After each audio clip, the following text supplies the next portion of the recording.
নমস্কার। আজকে গুরু পূর্ণিমা।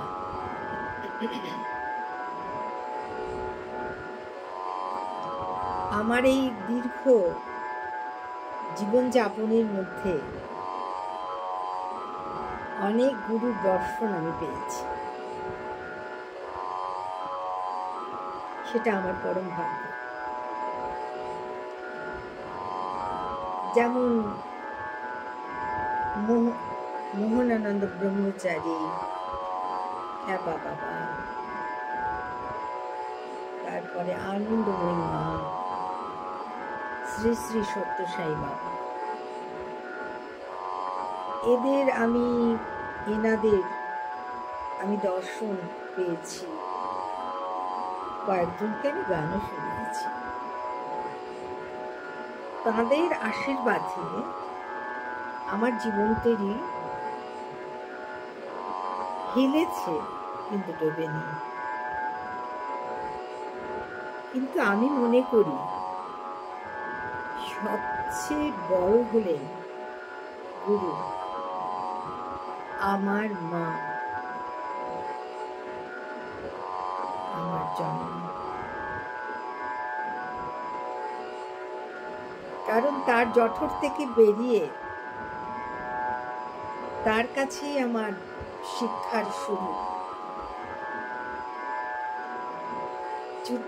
যুদ্ধকালীন প্রস্তুতিতে কি করে এগিয়ে যেতে হয়, কি করে হার মানতে নেই, এগুলো কিন্তু আমার মায়ের কাছ থেকে শেখা।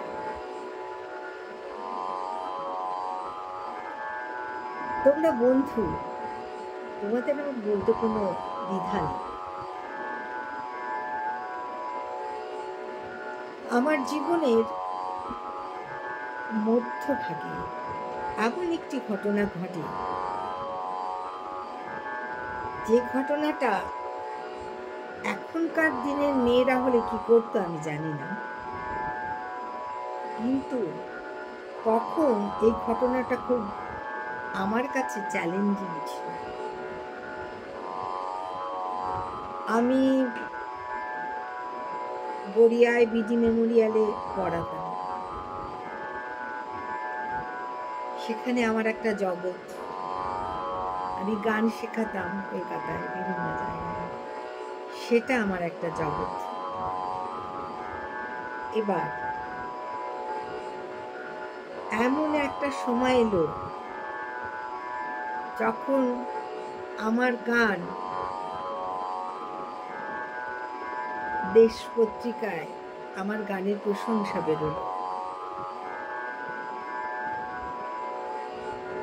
ঘাটাল কলেজের শ্রদ্ধেয় লক্ষণবাবু তার ছাত্রছাত্রীদের বলেছিলেন, তোমাদের এখন আর গান শেখার অসুবিধা হবে না, কলকাতা থেকে নাম আসছে।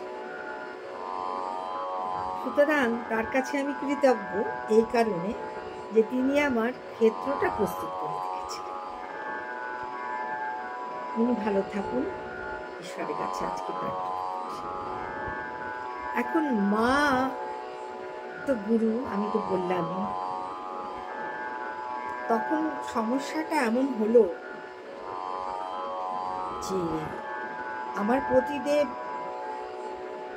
পার্মানেন্টলি ঘাটাল কলেজে সুযোগ পেয়েছেন অধ্যাপনার করার। আমিও এদিকে বিডি মেমোরিয়ালে পড়াচ্ছি। আমার দুই কন্যা, তারা ওখানে, এক বড়টা স্কুলে পড়ে, ছোটটা তখন খুবই ছোট। যখন শুনলাম যে আমাকে কলকাতা ছেড়ে এবং গীতবিতান যে 5 বছরের পরীক্ষা হয়, সেই পরীক্ষায় আমি প্রথম স্থান অধিকার করেছিলাম। তারা আমাকে চিঠি দিয়েছিল, ইন্দিরা শিল্পী গোষ্ঠী বলে নাম করে একটা আছেন, সংস্থা আছে, যারা নাকি নতুনদেরকে পরিচিত করেন সবার মধ্যে। সেই সুযোগটাও আমি পেয়েছিলাম। তো সেসব ছেড়ে একটা গ্রামে, সেই গ্রামের চেহারা আমি যে কলকাতায় থাকতাম তার থেকে একদম বিপরীত। সেইখানে আমাকে সব ছেড়ে চলে যেতে হবে। সেটা আমার কাছে একটা মানসিক পীড়া। কি করব, মানে মন খারাপ, খাওয়া দাওয়া ঠিক নেই, যে এত দীর্ঘদিনের একটা চাকরি ছেড়ে একটা নতুন জায়গায় যাওয়া,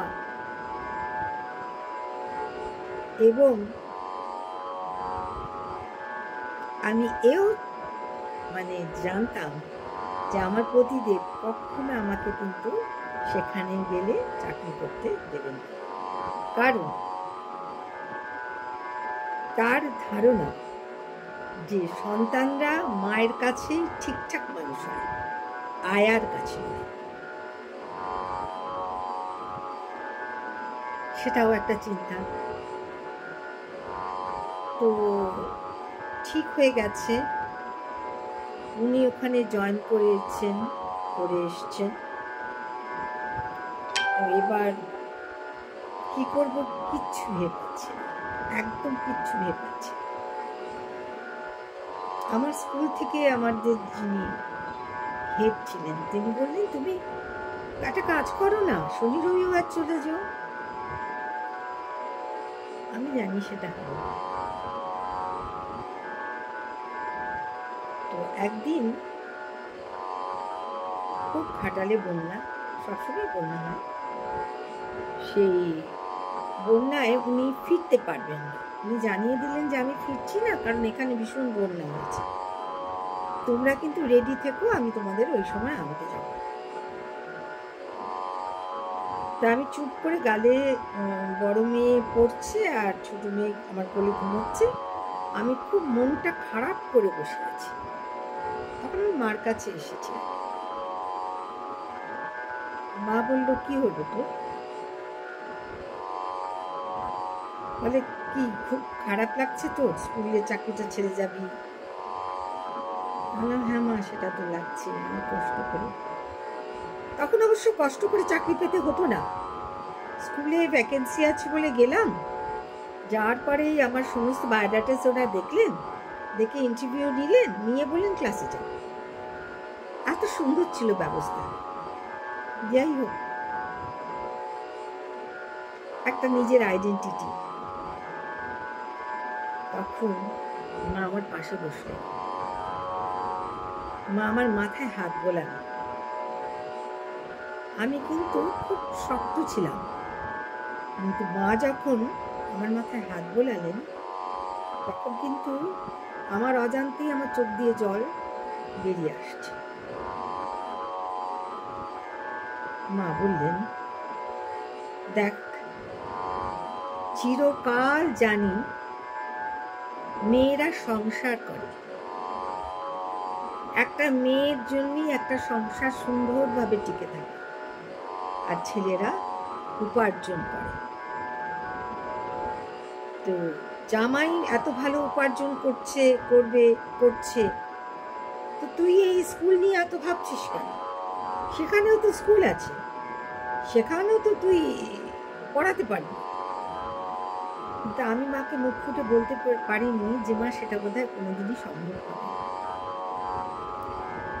কিন্তু মার ওই যে একটি কথা, গুরুমন্ত্র, ছেলেরা উপার্জন করে, মেয়েরা সংসার চালায়, মেয়েদের জন্যই একটা সংসার খুব সুন্দরভাবে টিকে থাকে। সেই গুরুমন্ত্র আমার কানে ঢুকে আমাকে একদম পাল্টে দিল। আমি কিন্তু ওর সঙ্গে হাসি খুশি মনেই কাটালাম। তারপর চলতে লাগলো, একদম গ্রাম, মানে একটা বাড়ি এখানে তো আরেকটা বাড়ি অনেক দূরে, ডাকলেও কেউ সাড়া দেবে না। যাই হোক, তো আমার মেয়েরা পড়তো বসন্ত কুমারী স্কুলে, ঘাটালের খুব নাম করা স্কুল। আর সুজাতাজি ছিলেন হেডমিস্ট্রেস। তো ওনার সাথে আমার একটা কিরকম বন্ধুত্বের সম্পর্ক হয়ে যেত, যেহেতু ওরা যখন স্কুলে যেত আমি তো একা থাকতাম, উনি কলেজে যেতেন, আমি না স্কুলে চলে যেতাম, স্কুলে বসে থাকতাম, ওদেরকে নিয়ে ফিরতাম। তো সুজাতাদি আমাকে বলতেন যে শ্রীলা তুমি করো না কেন, তুমি আমাদের স্কুলে জয়েন করছো না কেন, আমাদের স্কুলে ইকোনমিক্সের ক্লাস আছে, সংস্কৃতের এখনো টিচার দরকার। হবে না সুজাতাদি। বলে কেন হবে না? আমলাম হবে না এটুকু আপনাকে বলছি। তখন বলছে না, তুমি গিয়ে ওনাকে বলো যে আমি বলেছি। যথারীতি মনে বিশাল উদ্যম নিয়ে এলাম এবং খুব ভালো মুডে যখন ছিলেন তখন বললাম যে দেখো সুজাতাদি বলছেন জয়েন করতে।